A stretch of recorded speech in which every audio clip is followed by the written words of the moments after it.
Mi 15T এই হচ্ছে তার লুক।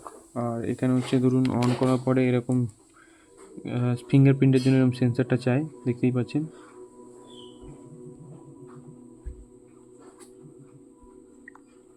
ফোনটার কোয়ালিটি ওয়াইজ সব থেকে ভালো, বেশি খারাপ না। ফোন মেমোরি হচ্ছে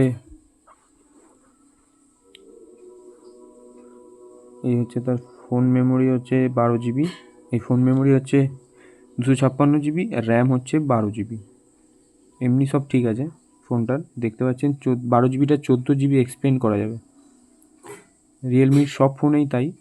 12 GB যদি আপনি 8 GB নেন, 8 GB বেশিরভাগ অ্যাভেলেবেল, 8 GB 256 GB বেশি পাওয়া যায়। তো 8 GB যদি নেন, ওটা যদি 8 হয়, 12টা 14 GB আরও বাড়ানো যাবে। তাহলে 8টাকে আরও 12 GB বাড়ানো যাবে। তার মানে ওটাতেও 14 GB বাড়ানো যায়, আমরা দেখেছি। তো এখন ক্যামেরা হচ্ছে এটা 50-50 আর 2, ফ্রন্টে 50, পিছনে 50 আর 2।